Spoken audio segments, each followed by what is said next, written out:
Cette émission est produite grâce à Témisco. Située à Notre-Dame-du-Nord, cette entreprise se spécialise dans la fabrication et le développement de semi-remorques de tout genre. Au fil des années, Témisco a su se démarquer de la concurrence en devenant une référence nord-américaine de premier plan dans la conception spécialisée et innovatrice de semi-remorques. La force de Témisco a toujours été de savoir s'adapter à un marché en mouvement constant. Témisco a choisi de travailler directement avec ses clients et d'être à l'écoute de leurs besoins. Ces dernières réalisations, équipements pour le transport de tours et de pales d'éoliennes, des fardiers conçus pour une charge de 70 tonnes jusqu'à 100 tonnes, des remorques à courroie conçues pour le transport de minerais, pierres, sable, asphalte et autres. Témisco adresse ses remerciements les plus sincères à tous ses collaborateurs. Merci à tous nos employés, merci à tous nos clients, merci à tous nos fournisseurs. Merci à tous ceux et celles qui, de près ou de loin, ont participé au succès de Témisco. Témisco, à la mesure de vos besoins. Cette semaine à InfoTémis, consultation sur l'image de marque pour le Témiscamingue. Le baladeur souligne la semaine des transports collectifs et actifs et présentation du programme Expérience 50+. Bonjour et bienvenue à InfoTémis. Le comité de la planification stratégique du Témiscamingue travaille présentement à l'élaboration d'une image de marque pour le Témiscamingue dans le but d'attirer de nouvelles personnes sur notre territoire et également faire la promotion de notre région. L'une des étapes dans cette création était de consulter la population sur les choix proposés par la firme de communication B-Side. Plus de 70 personnes ont participé à cette consultation qui avait lieu à Saint-Bruno-de-Guigue le mercredi 12 septembre dernier. Les résultats de la consultation seront connus le 1er février 2019 lors du dévoilement officiel de l'image que portera désormais le Témiscamingue. TV Témis était sur les lieux lors de cette consultation et voici ce qu'on a préparé pour vous. Le but de la soirée, en fait, c'était de prendre le pouls de la population pour voir comment ils reçoivent ce qu'on a construit avec B-Side jusqu'ici et aussi de voir que ça leur... vu que cette stratégie-là va leur appartenir, on veut qu'ils se l'approprient, on veut qu'ils la partagent et qu'ils soient fiers, en fait, du logo, des slogans, etc. Donc, c'était important pour nous de prendre le pouls. Et les gens avaient à choisir donc, en 2 slogans que je ne nommerai pas, malheureusement, mais donc, ils avaient à choisir. Donc, ils ont voté pour leur slogan favori. On voulait qu'ils s'impliquent directement dans le processus de création et de choix de l'identité visuelle. Nous avons l'habitude d'assister aux 5 à 7 organisés par Madame Marchand, Catherine Drolet-Marchand. Au départ, c'était pour rencontrer des gens, faire connaissance, mais cette fois-ci, nous avons compris qu'il y a quelque chose de spécial qui se préparait. C'est-à-dire, puisqu'ils réfléchissent à des solutions pour mieux promouvoir le territoire, nous nous sommes dit qu'il serait intéressant d'aller savoir ce qui va permettre de donner une image de marque à ce territoire qu'on voudrait bien développer. On dit que le Témiscamingue est inclusif. Donc, on voulait que la stratégie de promotion et tout le processus le soit aussi. Donc, c'était de consulter.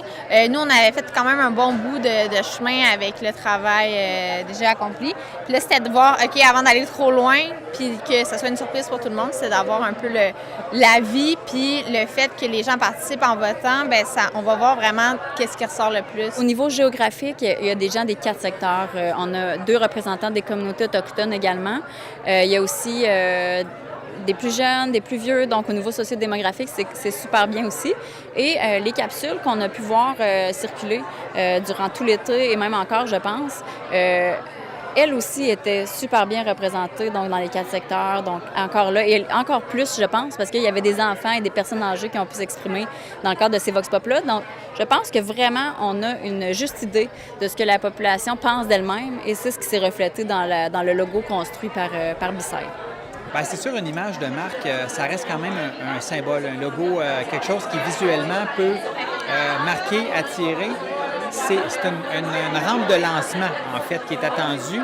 Si ça vient toucher au cœur, il y a une envie de le porter qui est d'autant plus grand.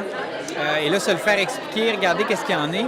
Alors, c'était un peu ça mes attentes, de voir, évidemment, comme sneaker habituel. Je veux dire, on est tous un peu curieux de voir qu'est-ce que ça peut donner.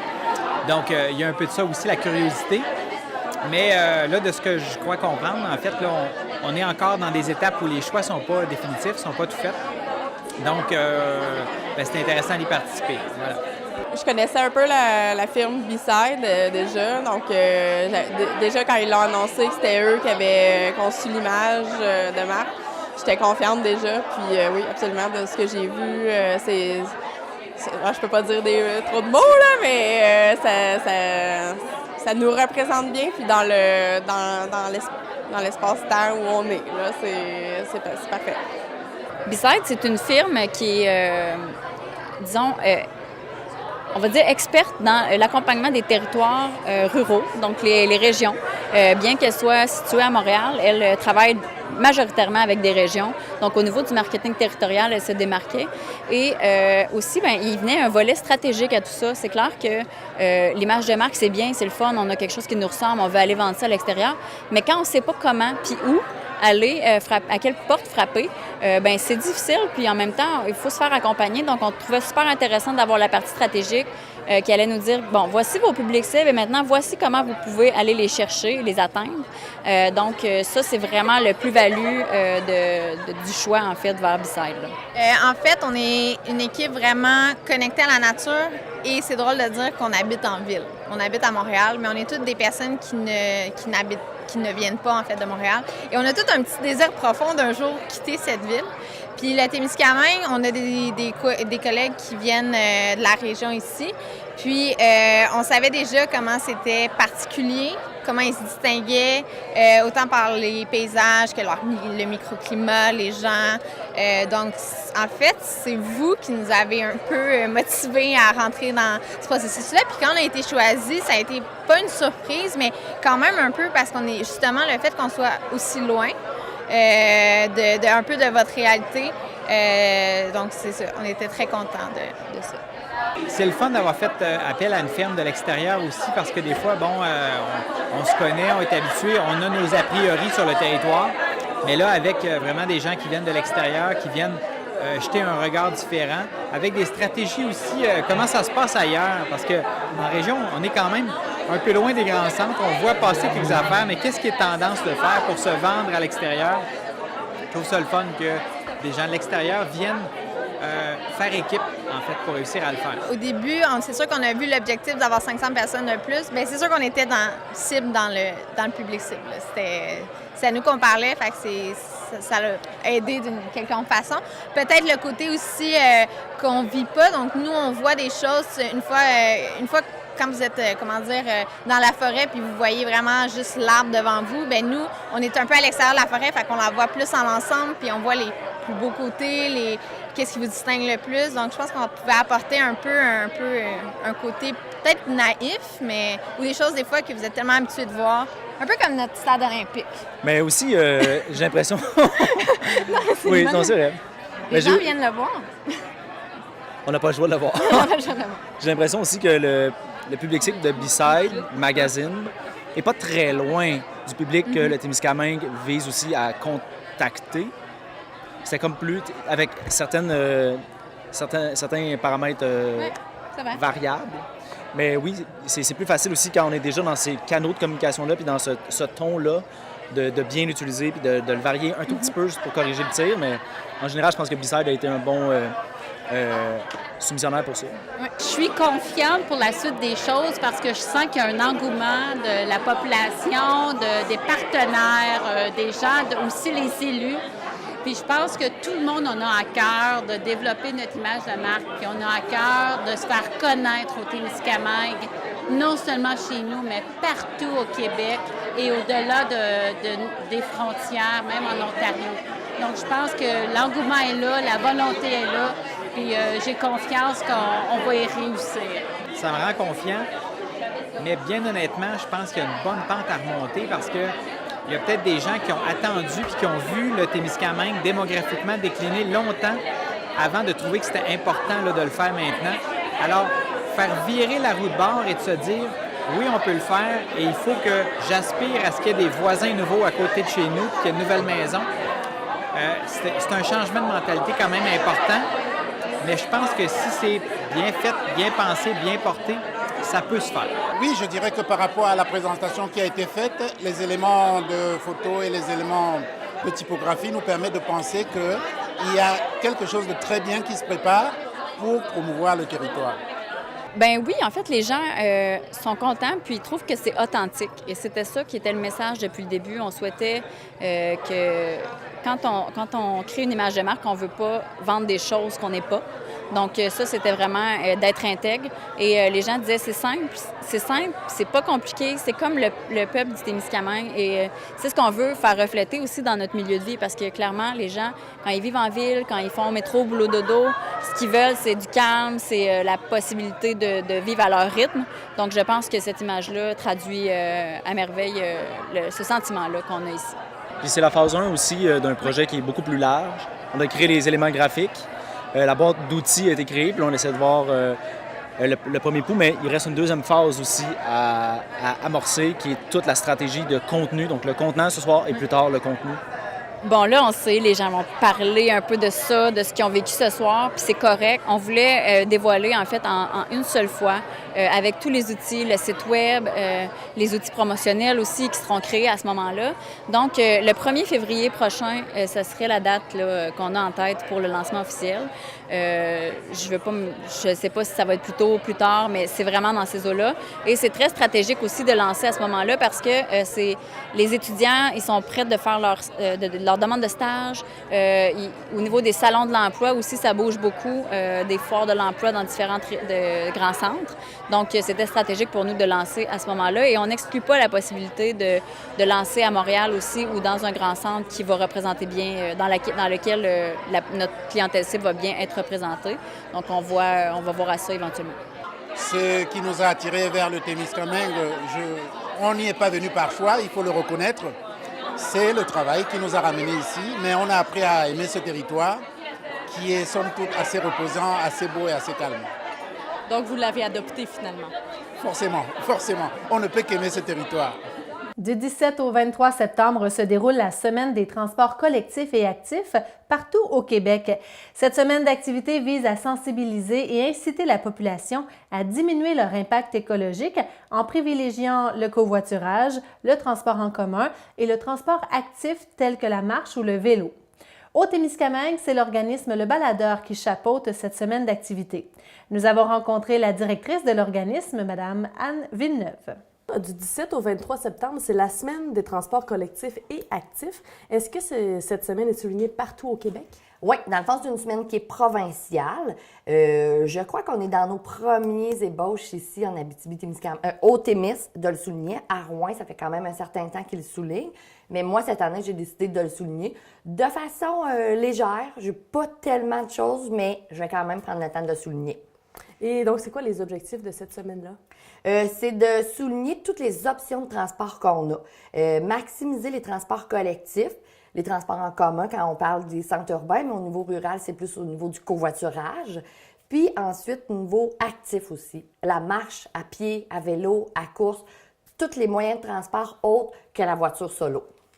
Et donc, c'est le baladeur qui chapeaute cette semaine d'activité au Témiscamingue. Pouvez-vous nous faire un peu un rappel de ce qu'est le baladeur et son rôle?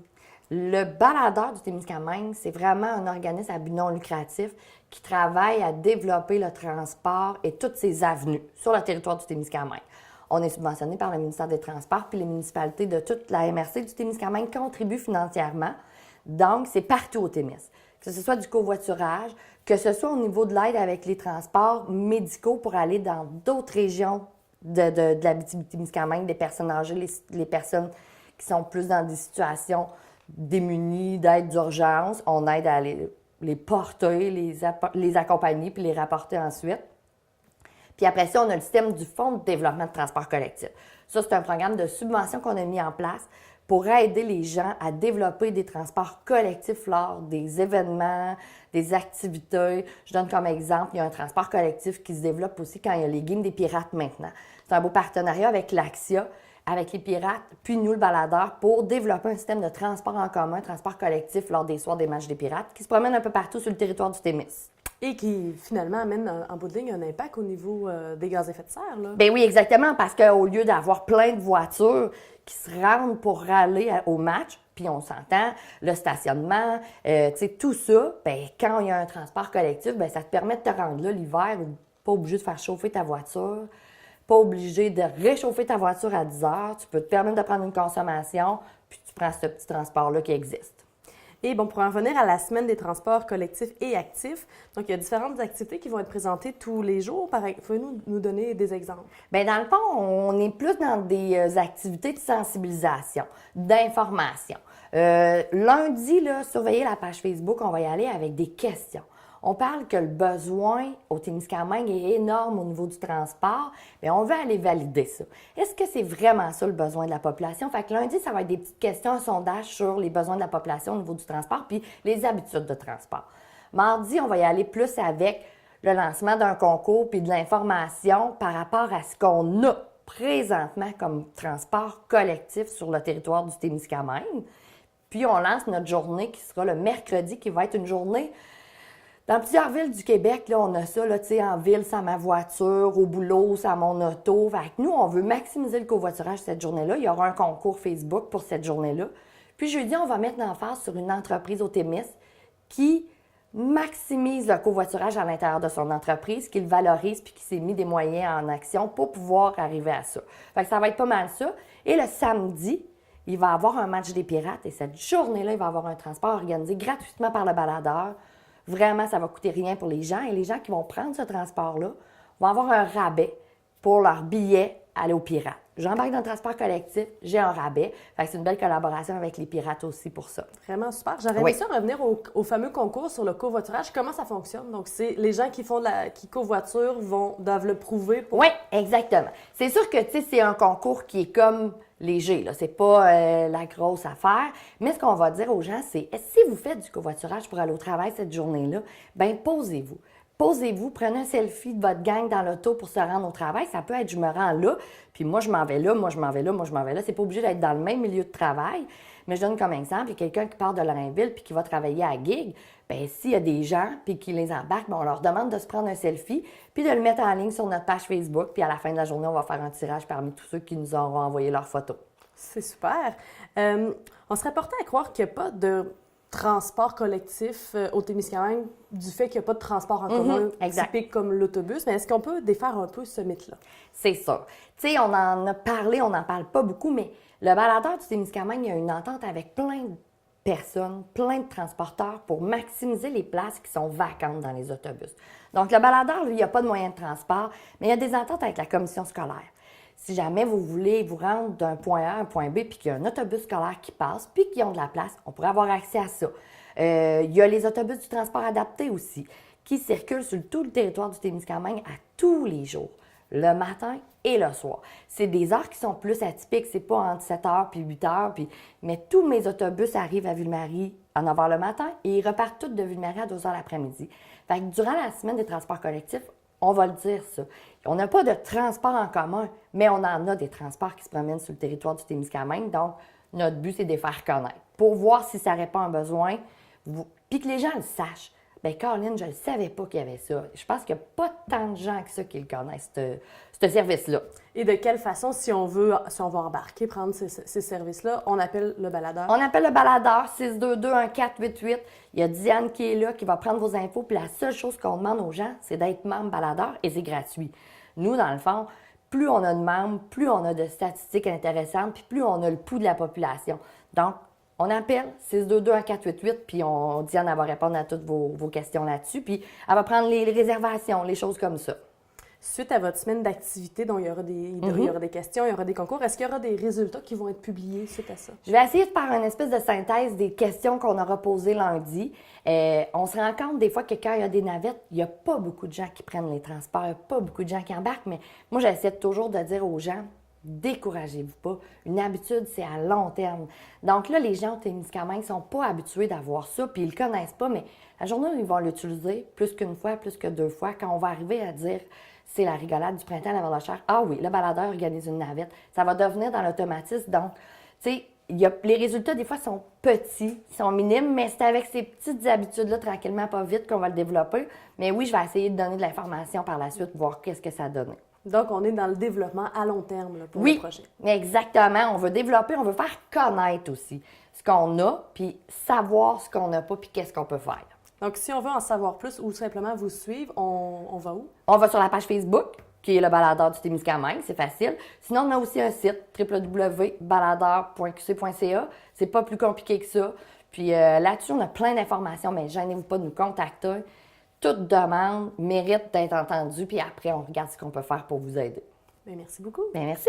Vision Travail est un organisme à but non lucratif dont la mission est de développer l'employabilité de personnes aux prises avec des difficultés d'intégration sur le marché du travail. Créé en 1985 et présent partout sur le territoire de l'Abitibi-Témiscamingue, Vision Travail a une bonne connaissance des ressources et du milieu du travail en région. L'organisme offre plusieurs programmes pour différents types de clientèle, dont le programme Expérience 50+. Nous avons rencontré à ce sujet Mme Denise Lavallée, qui est conseillère en emploi à Vision Travail. Expliquez-nous d'abord qu'est-ce que c'est Vision Travail et quel est votre rôle chez Vision Travail? Vision Travail, c'est un organisme qui favorise l'employabilité des personnes, le retour sur le marché du travail ou des gens qui n'ont jamais été, qui puissent y aller effectivement. Je pense à toutes sortes de populations qui ont des besoins particuliers ou des besoins d'accompagnement. Ça peut être des personnes qui sont handicapées, ça peut être des travailleurs âgés, ça peut être des personnes qui ont fait un séjour dans les établissements de prison ou des choses. Il y a toutes sortes de situations qui font qu'on a besoin d'avoir de l'aide ou d'avoir des bons outils pour retourner sur le marché du travail. Fait que ça fait 30 ans, 35 ans maintenant que Vision Travail existe à travers l'Abitibi-Témiscamingue. Puis, on a ici un bureau à Ville-Marie pour toute la secteur du Témiscamingue. Donc, vous êtes conseillère en emploi. Ça consiste à quoi, ce travail-là? C'est un rôle, c'est très intéressant, là, parce qu'on a à recevoir les personnes qui ont des besoins particuliers ou n'importe qui aussi, là, qui dit moi, je voudrais faire mon curriculum vitae ou avoir une lettre de présentation, une carte de visite, sur le choses, ou avoir de l'information sur le marché du travail. Sont où les emplois disponibles actuellement? Puis, il y a toutes sortes de situations qui font que les gens ont besoin soit de conseils ou d'outils pour ça. Alors, ils viennent nous rencontrer et nous, on peut faire tout cet accompagnement-là avec eux. Parfois, ça se fait une rencontre, 2 rencontres, la situation est simple, les gens, ils peuvent partir avec ça. Par contre, il y a des fois où les personnes ne savent pas trop. Qu'en est-il? Qu'est-ce que je veux faire? J'ai été longtemps à la maison, je me suis occupée d'un parent malade pendant plusieurs années, je veux revenir sur ma travail, je me sens pas adéquate ou aujourd'hui, ça fonctionne pas comme ça fonctionnait déjà. C'est les réseaux sociaux, je suis pas forcément à l'aise avec ça. Et là, dans cette mise à jour-là de l'information ou dans la recherche de ses intérêts à cette personne-là, là, nous, on peut les accompagner aussi. Est-ce qu'elles doivent compléter une formation? Est-ce qu'elles doivent aller chercher des crédits ou des certificats quelconques pour exercer certains métiers? Tout ça. Alors, tout cet épisode-là ou cette démarche-là, on peut faire ça aussi avec les personnes. Fait que c'est ça notre besoin. Des fois, c'est très rapide, très court.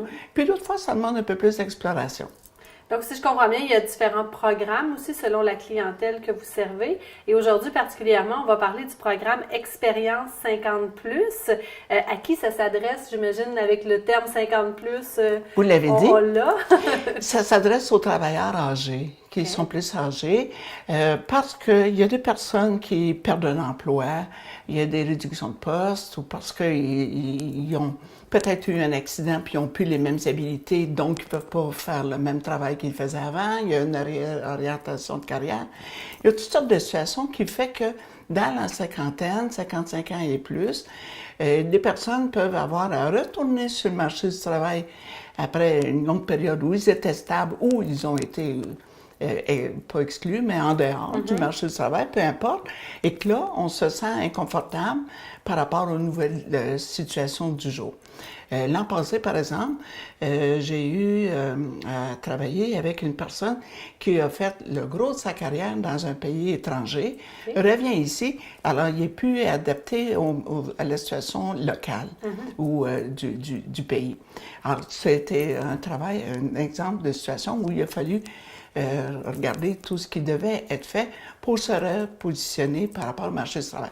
Alors, mon rôle vis-à-vis les travailleurs qui sont plus âgés, c'est de regarder qu'en est-il, quels sont leurs besoins, faire le bilan de leur carrière, le bilan de leurs expériences, non seulement la carrière au marché du travail, mais des personnes qui sont impliquées dans leur communauté apprennent aussi à travers ça ou développent des habiletés de toutes sortes qu'on peut aussi faire valoir souvent sur le marché du travail. Alors, faire le point, aller chercher de l'information sur le marché du travail, puis être capable de s'ajuster puis de se présenter avec les bons outils, là, on a une formule gagnante. Je pense par exemple aux retraités qui, après, je ne sais pas moi, 6 mois, 7 mois, se rendent compte qu'ils voudraient peut-être retourner travailler parce qu'ils trouvent le temps long. C'est le parfait exemple pour les aider là-dedans aussi. Ça aussi, puis tant mieux, parce qu'on sait que le marché du travail est plus accueillant aujourd'hui pour les personnes, les travailleurs qui ont un certain âge.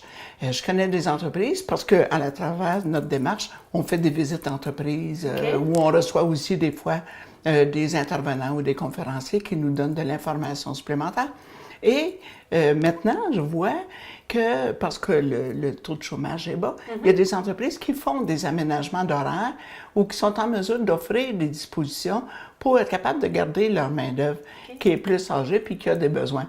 C'est beau travailler 40 heures par semaine, mais peut-être pas au même rythme, là, puis avec la même énergie quand on a 30 ans, 40 ans plus jeune. Fait que donc ça, il faut savoir aussi ces affaires-là. Et de notre côté aussi, nous, on fait des interventions auprès des employeurs en faisant valoir la qualité de ces travailleurs-là. Les travailleurs d'une cinquantaine d'années, 50, 55 et plus, sont un groupe de travailleurs qui sont très fidèles, très loyaux, très dédiés à leur employeur, des choses comme ça. Alors, on a intérêt beaucoup à travailler ou à les accueillir au sein de notre équipe avec une entreprise, puis surtout sachant que ces personnes-là, si c'est leur dernier escale sur le marché du travail, ils ne changeront pas dans 6 mois, là. Eux, ils veulent finir puis continuer là, les dernières années qu'ils ont à donner avec le plus de loyauté ou de cœur qu'ils peuvent donner dans ça. Fait qu'il y a plein d'avantages à être ouvert à cette population-là, puis nous aussi à travailler à favoriser leur chemin du retour. Donc, si des gens entendent parler d'expérience 50+, ils se disent que c'est peut-être pour moi ça, quel sera le cheminement de cette personne-là une fois qu'elle prend les informations? Bien, ça peut être pour la personne le voit, ou ça peut être parce qu'on connaît quelqu'un que ça pourrait aussi convenir. Okay. Alors, on appelle au bureau à Ville-Marie, à Vision Travail. Je vais vous donner le numéro. C'est le 629-2743. Okay. On a mis plusieurs publicités, là, un peu partout. Là, j'espère là, que les gens vont pouvoir retrouver ce numéro-là, 2743. Ils n'ont qu'à appeler. À ce moment-là, moi, je prends rendez-vous avec la personne pour lui donner de l'information juste, que ce soit clair pour elle, que c'est un programme de 8 semaines, qu'il y a différentes étapes, différentes possibilités, voir si ça correspond à ses intérêts. S'il n'y a pas de fun là-dedans, là, j'aime mieux qu'elle ne vienne pas. Là. C'est vraiment pas, c'est pas plaisant. Mais si ça correspond à son besoin de réflexion, de mise à jour, de quoi que ce soit, à ce moment-là, tant mieux. On va débuter le programme fin septembre, peut-être 1er octobre, j'espère que non, le plus tôt possible, puis que là, on pourra le faire. Ce qui est intéressant aussi, c'est le fait d'être un groupe, d'être plusieurs. Un groupe, là, c'est pas des gros groupes, là, entre 6, 8, 10, là, c'est un petit groupe. Et ça, c'est bien aidant. Les commentaires des autres, l'expérience des gens. Puis, savoir qu'on n'est pas tout seul à vivre la même chose, souvent. Et ça, le soutien mutuel, tout ça. Souvent, ça peut un peu nous inquiéter, puis on peut penser que ça peut être lourd, ce genre de situation-là, mais ça finit toujours là, tellement bien. Puis c'est vraiment fun, puis une belle dynamique tout le temps qui se passe là-dedans. Fait que ça, c'est un atout, il faut le voir comme un atout. Puis surtout si ça fait longtemps qu'on est en dehors du marché du travail, des choses de même, ça nous ramène encore plus vitement dans la vraie vie. Donc, vous dites 8 semaines, est-ce que c'est à temps plein pendant 8 semaines? Comment ça se passe, les 8 semaines? Les gens sont occupés. Et dans ça, certains aussi peuvent avoir droit à un soutien financier. Dépendamment de leur situation par rapport au marché du travail, ça, ce sont les gens du Centre local d'emploi qui vont évaluer puis dire tu as le droit ou tu n'as pas le droit, voilà. Ils ont leurs critères puis leurs choses là-dessus. Alors, ça commence, c'est 8 semaines. Il y a 3 jours où on est ensemble, le groupe et moi, puis que là, on fait toutes les différentes étapes. Il y a une journée aussi qui est prévue pour ceux et celles qui en ont besoin, faire la mise à jour ou faire l'initiation à l'informatique. Okay. C'est pas tout le monde qui est à l'aise avec l'informatique.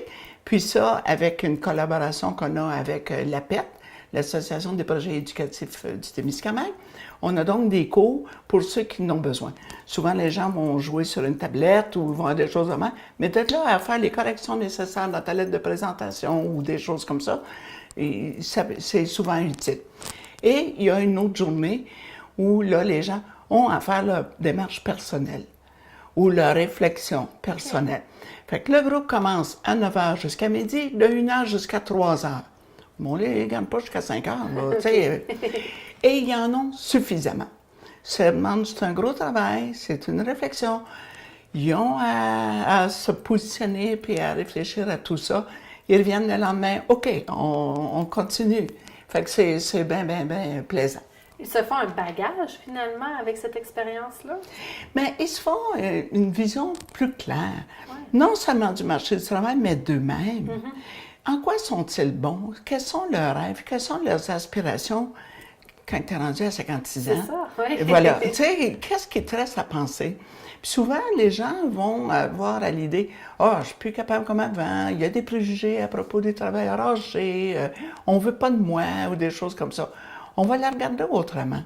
Puis nous, c'est notre rôle aussi de faire valoir les forces de cette clientèle-là.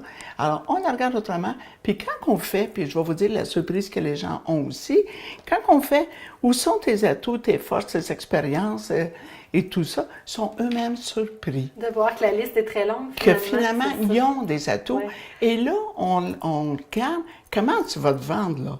Comment tu vas faire valoir ces avantages-là que tu as par rapport à quelqu'un d'autre? Quels sont donc les préjugés et tout ça? Puis qu'on ne trébuche pas quand on se fait dire « Ah, je cherche à avoir quelqu'un qui va être là pour longtemps. » Attends, voici comment toi, tu peux répondre à ça. Puis qu'est-ce que toi, tu as envie de faire? Puis comment tu peux répondre? Puis être capable d'établir cette entente-là correcte entre un employeur qui, lui, cherche quelqu'un qui lui convient, qui a besoin, puis qui répond à son besoin, puis à l'autre aussi. Tu sais, on essaie de voir, puis ça, c'est mon travail aussi, de dire, regarde, t'es correct avec ça, puis tu peux y aller, là, puis je suis sûr que ça va aller, puis on finit par connaître aussi les gens sur le marché du travail. Bon, voilà. Fait qu'avec tout ça, ça donne beaucoup d'assurance pour les personnes. C'est sûr qu'en cours de formation, de faire une entrevue filmée, il n'y a jamais personne qui est content, mais c'est le plus beau jour du programme, puis de se voir, puis de voir que finalement, tout ce qu'on a acquis au cours de cette démarche-là, puis qu'on est capable de se présenter avec assurance. Je pense que c'est ça, la clé aussi, vous en avez glissé un mot tantôt, le marché du travail demande beaucoup de personnes et plusieurs vont dire, bien, je vais y aller tout de suite, pas besoin de me préparer, mais cette préparation-là est peut-être essentielle. Bien, des fois, c'est nécessaire, puis il faut le voir. Effectivement, ce que vous dites, on sait que le taux de chômage est plus bas. Alors, plusieurs personnes vont se dire, ah, ben là, il en cherche le monde, puis je vais y aller, puis, tu sais, je vais être correct. Si ça fait déjà plusieurs années que tu n'es pas sur le marché du travail, bon, des choses comme ça, ou tu n'as pas fait la mise à jour de tes outils, fait combien de temps que tu n'as pas fait une entrevue? OK, on va le vérifier ou s'ajuster par rapport à ça. Fait que déjà, il y en a qui se lancent tout de suite comme ça, sans plus de préparation, puis ils peuvent essuyer un échec. Et là, c'est toi qui te sens mal. Parce que, ben voyons donc. Et c'est plus difficile à recommencer après aussi. Parce que tu dis, le chômage est bon, il est bas, puis on ne me prend pas. Qu'est-ce que j'ai, donc pas correct? Tu sais, puis là, toi, tu intériorises cet échec-là. Ça, c'est malheureux. Vaut peut-être mieux prendre un pas ou deux derrière, puis là, vraiment aller chercher les bons outils, puis toute la confiance en soi qu'il faut qu'on ait, et là, qu'on puisse y aller, puis on ne manque plus notre coup, là. On ne manque pas notre coup avec ça. Fait que ça, puis en plus, aussi, avec l'accompagnement qu'on peut donner, même après le 8 semaines. C'est pas fini, là. Vision Travail est toujours là. L'autre élément aussi qu'il faut peut-être ajouter, c'est le fait que si quelqu'un commence le programme, puis au bout de 2 semaines, 3 semaines, il y a une opportunité, il y a quelqu'un qui lui demande « Vas-y, c'est ce qu'on veut. On ne t'oblige pas à faire le 8 semaines, on veut que tu prennes ta place sur le marché du travail. » Fait que, puis là-dessus aussi, on aide tout le temps. Fait que c'est dans ce sens-là que ça peut être intéressant, puis ça donne toutes les chances possibles pour retourner sur le marché du travail. Est-ce qu'il y a des coûts associés à cette expérience-là? Ben non. C'est gratuit? Ben oui. Donc, on rappelle le numéro de téléphone, Expérience 50+, chez Vision Travail. Oui. Au numéro? Au 629-2743. Fait que c'est gratuit. il y a des possibilités d'avoir un soutien financier, puis c'est un accompagnement d'expérience, vous voyez, qu'on peut offrir maintenant à ces personnes-là. Merci, Mme Lavallée. Ça me fait plaisir. Les patients de l'Abitibi-Témiscamingue pourraient bientôt avoir accès à 2 nouveaux médecins spécialistes. Le Centre intégré de santé et de services sociaux, le CIS de l'Abitibi-Témiscamingue, a recruté un néphrologue et un endocrinologue, mais ces derniers doivent d'abord compléter leurs études. Tel que décrit sur le site Internet de ici Radio-Canada Régional, c'est la première fois en plus de 25 ans que ce type de spécialiste pourrait travailler dans la région. Les patients sont actuellement suivis par des médecins de l'extérieur de l'Abitibi-Témiscamingue. Le néphrologue est un spécialiste médical qui s'intéresse à la prévention, le diagnostic et le traitement de la maladie du rein. L'endocrinologue, lui, est un médecin qui prend en charge les maladies liées aux hormones ou encore aux glandes. La directrice des services professionnels et de l'enseignement universitaire au CIS de l'Abitibi-Témiscamingue, Annie Léger, assure qu'il s'agit d'une excellente nouvelle pour la région et c'est donc à suivre. Les écoles de Belle-Terre et de Fugerville devraient changer de propriétaire d'ici les prochains jours. Le Conseil des commissaires de la Commission scolaire du Lac-Témiscamingue a autorisé l'offre d'achat pour les écoles de Belle-Terre et de Fugerville. Tel que décrit par la journaliste Tania Neveu de ici Radio-Canada Régional, cette offre de 4 000 $ par école a été déposée par une compagnie située à Toronto. L'entreprise souhaiterait, entre autres, y faire pousser du cannabis. Le directeur des ressources matérielles, Joël Fleury, estime qu'il s'agit d'une bonne nouvelle puisque les coûts de maintenance des écoles étaient très élevés. Il a expliqué que ce qui a été comptabilisé, ce sont les coûts d'énergie pour maintenir un chauffage minimum dans les 2 écoles, soit 10 000 $ environ par école. Selon M. Fleury, s'il n'y avait eu aucune offre d'achat pour cet automne, des démarches auraient été engagées pour la possibilité de faire un devis de démolition et établir un budget pour voir combien ça aurait coûté. Les 2 écoles situées dans l'Est témiscamien étaient en vente depuis octobre 2015. La Commission scolaire du Lac-Témiscamingue n'a reçu qu'une seule offre d'achat. L'Association forestière de l'Abitibi-Témiscamingue, l'AFAT, entame une tournée des écoles de la région pour sensibiliser les élèves sur la richesse que renferme la forêt. Selon les informations de Boualem Adjouti, l'association compte joindre près de 5 000 élèves du primaire et du secondaire pendant une année. Des représentants de l'association vont partager leurs connaissances sur tout ce qui touche la forêt et l'environnement par le biais d'activités éducatives et ludiques. Roxane Mayotte, naturaliste à l'AFAT, a indiqué aux journalistes que c'est important parce que nos régions sont forestières, la forêt est près de nous et des familles. Elle ajoute qu'il est aussi important d'apporter des connaissances et de nouvelles façons de voir la forêt et la façon de voir la foresterie aussi, comment ça fonctionne, les métiers aussi qui sont reliés à la forêt et la foresterie. C'est pour transmettre ces connaissances-là et piquer la curiosité des enfants de très bas âge que l'AFAT tiendra ces rencontres. Notons aussi que l'AFAT organise des activités de sensibilisation auprès de la clientèle scolaire depuis près de 45 ans. La Commission scolaire du Lac-Témiscamingue, le Comité local en persévérance scolaire et la Caisse des jardins du Témiscamingue invitent la population à une conférence du comédien Martin Larocque. Cette conférence, intitulée « La famille, mieux vaut en rire », viendra assurément dédramatiser plusieurs réalités du quotidien familial et permettra aux familles de se réunir dans un contexte convivial, et ce, en ce début d'année scolaire. 3 représentations sont présentées sur le territoire, soit le 25 septembre à l'école Marcel-Raymond de Lorrainville, le 26 septembre à l'école Saint-Isidore de la Verlochère et le 27 septembre à l'école Rivière-des-Quinze de Notre-Dame-du-Nord. C'est à 19 h à chaque soir. C'est gratuit et ouvert à tous. La Loutre et la Société Alzheimer s'associent pendant tout le mois de septembre à l'achat d'un billet pour assister à la comédie « Je veux voir Mioussov » du Théâtre La Loutre, présentée les 1er, 2 et 3 novembre à 20 h au Théâtre du Rift. La troupe de théâtre remettra 2 $ à la Société d'Alzheimer secteur Témiscamingue. Procurez-vous dès maintenant vos billets ou à la Galerie du Rift ou encore sur rift.ticketaccès.net. Aussi, vous aurez droit à une belle soirée d'humour et vous contribuerez à soutenir un organisme essentiel au Témiscamingue. C'est le dimanche 2 septembre qu'a pris fin la 14e édition de la Biennale internationale d'art miniature. L'équipe du Rift trace un bilan positif de cette édition avec plus de 1900 visiteurs, parmi lesquels plus de la moitié visitaient la Biennale pour la toute première fois. Une belle vitrine pour les 225 artistes participants. Cette année, 21 pays étaient représentés dans cette exposition haute en couleurs. Rappelons qu'un jury composé de 3 artistes professionnels, soit Karine Berthiaume, Virginia Pesce-Mapeo-Bordelot et Pascal Archambault, a remis un prix dans chaque catégorie dès le début de l'exposition, ainsi qu'un grand prix toutes catégories confondues. Le grand prix aura été remporté par l'Israélienne Dina Mekon-Bernam avec son vidéo représentant une sculpture sur allumette qui prend feu. Cette édition se démarque par le nombre impressionnant d'œuvres qui ont été vendues. En effet, plus de 105 œuvres ont été achetées par des amateurs d'art. En 2016, 68 œuvres avaient été achetées et 56 en 2014. Il va sans dire que les visiteurs ont décelé une grande qualité dans les œuvres de cette 14e édition. Peut-être aussi que la collection d'une quarantaine d'œuvres appartenant à Sonia Rivet présentée dans la salle d'exposition aura donné envie aux visiteurs de démarrer leur propre collection de miniatures.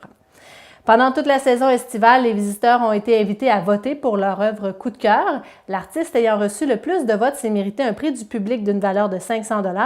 Il s'agit de l'artiste Hélène Plante de Lévis. Avec son œuvre « Une lecture en engendre une autre ». Il semblerait que les visiteurs aient un faible pour les œuvres de Madame Plante depuis plusieurs éditions, car il s'agit en effet du 2e prix du public qu'elle remporte, ayant gagné également celui de 2016.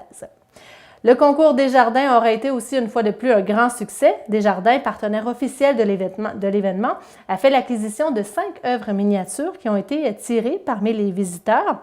En plus d'assurer la survie de l'événement, Desjardins encourage les artistes en se procurant leurs œuvres et en permettant aux visiteurs de repartir avec une parcelle de la 14e édition de la BIAM. 3 des heureux gagnants demeurent au Témiscamingue, un autre en Abitibi et finalement un à Montréal. L'équipe s'affaire donc déjà à préparer le 15e anniversaire de la Biennale qui aura lieu en 2020. Continuons du côté culturel, les nouvelles expositions présentées à la Galerie du Rift du 21 septembre au 11 novembre seront dévoilées en présence des artistes lors du vernissage le vendredi 21 septembre à 17 h. D'abord, Frank Paulson de Winaway présente les 7 grands-pères inspirés d'une légende Anishinaabe. L'artiste a ainsi conçu 7 animaux totémiques représentant l'aigle, l'orignal, le loup, le castor, l'ours, le légendaire Bigfoot et la tortue.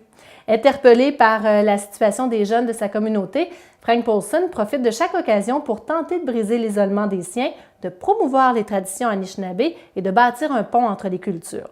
Plusieurs peintures et sculptures permettront aux visiteurs de découvrir le parcours de l'artiste autodidacte de Winaway. Découvrez également l'installation de Pascal Leblanc-Lavigne de Québec qui propose l'œuvre La Vitrine. Pascal Leblanc-Lavigne réalise des œuvres cinétiques et sonores à partir de matériaux modestes, souvent récupérés ou de nature industrielle. Puis, dans la vitrine découverte, c'est le comédien Martin Héroux, originaire de Ville-Marie, qui présente Don Quichotte, l'accessible étoile. Comédien québécois qui œuvre sur les planches, à la télé, au cinéma depuis près de 20 ans, depuis près de 30 ans même, Martin Héroux s'adonne à la peinture depuis quelque temps déjà. Et Don Quichotte, personnage grandiose du roman de Cervantes, est au centre de cette exposition. La Galerie du Rift propose ici aussi des cours d'art pour les 6 à 11 ans avec l'artiste Lynn Gagnon. Les exploreurs seront amenés à explorer leur créativité et leur imagination dans une série de 8 cours qui débuteront le 25 septembre prochain. Si vous voulez plus d'informations, contactez Émilie Bécoté. C'est au 819-622-1362. Et en terminant du 1er octobre au 19 novembre prochain, la population est invitée à découvrir l'exposition Pierre fragile du photographe Kevin Calixte dans les bibliothèques de Rouyn-Noranda, Val-d'Or-la-Sarre, mais aussi de Ville-Marie. L'artiste y apporte un regard nouveau sur la diversité humaine ainsi que sur la santé mentale. Rencontre harmonieuse et contrastante entre humanité et matière, Pierre fragile est une série photographique qui invite l'observateur à une réflexion sur l'équilibre émotionnel, physique, mental et spirituel. Du même coup, la ressource d'aide et d'information en défense des droits de santé mentale de l'Abitibi-Témiscamingue, la REDAT, souligne, avec la présentation de cette exposition Pierre fragile, le 30e anniversaire de sa fondation. L'occasion semble tout indiquer, puisque si la santé mentale peut être comparée à une pierre fragile, elle rappelle aussi la force tranquille de la pierre, une force qui se trouve au sein de chacun d'entre nous. La REDAT présente donc une activité divertissante à son image, tout en assumant le caractère fragile de la santé mentale. Par l'exposition Pierre fragile, la REDAT souhaite sensibiliser la population à agir pour donner du sens, à agir pour briser l'isolement, à agir pour accepter la différence et non l'indifférence, de manière à réévaluer sa perception de la santé mentale. Elle espère que les photographies de Kevin Calixte favoriseront des relations humaines plus saines, tout en conscientisant la population à l'importance de prendre soin de sa santé mentale autant que de sa santé physique. L'artiste photographe Kevin Calixte s'intéresse particulièrement au thème de l'équilibre émotionnel, mental, physique et spirituel chez l'être humain. Ses œuvres, qui ont été exposées en de nombreux lieux au Québec et en Ontario, mettent en lumière son questionnement sur les relations interpersonnelles. Cette exposition sera donc au Témiscamingue, à la bibliothèque La Bouquine de Ville-Marie, du 10 au 19 novembre prochain. Et voilà ce qui complète Info Témis pour cette semaine. Je vous rappelle que l'on vous présentera le débat des candidats tout au cours de la semaine. On vous invite à visiter notre site web témis.tv ou encore notre page Facebook pour avoir les détails de cette programmation en particulier. Merci d'avoir été là. Bye bye.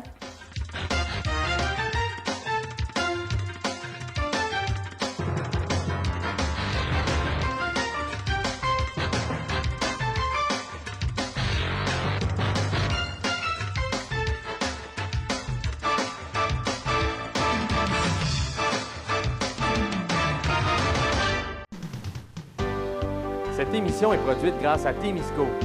Située à Notre-Dame-du-Nord, cette entreprise se spécialise dans la fabrication et le développement de semi-remorques de tout genre. Au fil des années, Témisco a su se démarquer de la concurrence en devenant une référence nord-américaine de premier plan dans la conception spécialisée et innovatrice de semi-remorques. La force de Témisco a toujours été de savoir s'adapter à un marché en mouvement constant. Témisco a choisi de travailler directement avec ses clients et d'être à l'écoute de leurs besoins. Ces dernières réalisations, équipements pour le transport de tours et de pales d'éoliennes, des fardiers conçus pour une charge de 70 tonnes jusqu'à 100 tonnes, des remorques à courroie conçues pour le transport de minerais, pierres, sable, asphalte et autres. Témisco adresse ses remerciements les plus sincères à tous ses collaborateurs. Merci à tous nos employés, merci à tous nos clients, merci à tous nos fournisseurs. Merci à tous ceux et celles qui, de près ou de loin, ont participé au succès de Témisco. Témisco, à la mesure de vos besoins.